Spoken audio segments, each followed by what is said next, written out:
ജീവിതം ആഘോഷിക്കുന്ന ആളാണ് എപ്പോഴും രഞ്ജിനി ഹരിദാസ്. തൻ്റെ 20കളും 30കളും ഇഷ്ടാനുസരണം ആഘോഷിച്ചും ആഹ്ലാദിച്ചും ജീവിക്കുന്ന ആൾ. പല പെൺകുട്ടിക്കും ജീവിതത്തിൽ പ്രചോദനമാണ് രഞ്ജിനി. ഇന്ന് രഞ്ജിനി തൻ്റെ 40കളിലാണ്.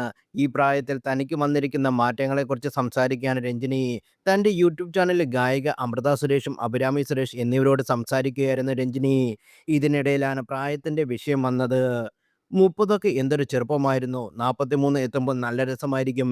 എനിക്ക് ആകെയുള്ള പ്രശ്നം കുറച്ച് ഫിസിക്കൽ പെയിനാണ്. 38, 40 ആകുമ്പത്തിൽ ഒരു ഹോർമോൺ ഷിഫ്റ്റ് വരും.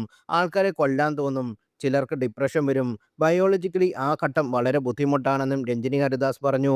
എനിക്ക് നേരത്തെ തന്നെ ജോയിന്റ് വളരെ മോശമാണ്. ആ വേദന കുറെയുണ്ട്. 40 ആകുമ്പോൾ റിക്കവറി സമയം കൂടുതലാണ്. ഞാൻ ഒരുപാട് പാർട്ടി ചെയ്യുന്ന ആളാണ്. അതൊക്കെ കൺട്രോൾ ചെയ്യണം. ഉറക്കം പ്രധാനമായും. നേരത്തെ എന്തും കഴിക്കുമായിരുന്നു. ഇപ്പോൾ എന്ത് കഴിക്കണമെന്ന് എന്നത് ശ്രദ്ധ കൊടുക്കണം. പെരിനോമോപ്പോസിലേക്ക് കടക്കുന്ന കാലഘട്ടം. അടുത്ത 5, 10 വർഷങ്ങൾക്കുള്ളിൽ പിരീഡ് നിൽക്കുന്ന സമയം. അവിടെയാണ് ഞാൻ ചൂട് കൊടും. ബീച്ചിൽ പോകാൻ ഇഷ്ടമുള്ള ആളാണ് ഞാൻ. എന്നാലിപ്പോൾ തണുപ്പുള്ള സ്ഥലങ്ങളിൽ മാത്രമാണ് പോകാറുള്ളതെന്നും രഞ്ജിനി ഹരിദാസ് പറയുന്നു. നേരത്തെയും രഞ്ജിനി പ്രായം തന്നിൽ വരുത്തിയ മാറ്റങ്ങളെക്കുറിച്ച് രഞ്ജിനി സംസാരിച്ചിട്ടുണ്ട്. 40ലേക്ക് കടക്കുമ്പോൾ പുരുഷനും സ്ത്രീയും കടന്നുപോകുന്ന മാറ്റങ്ങളുണ്ട്. അതേക്കുറിച്ച് ആരും സംസാരിക്കാറില്ല. ഞാൻ നരകത്തിലൂടെ പോയത് 38നും 40നും ഇടയിലാണ്. അതിനിടയിലായിരുന്നു റിലേഷൻഷിപ്പിലെ പ്രശ്നവും സഹോദരന്റെ കല്യാണവും. മിഡിൽ ലൈഫ് ക്രൈസിസ് എന്നാണ് ഞാൻ പറഞ്ഞത്.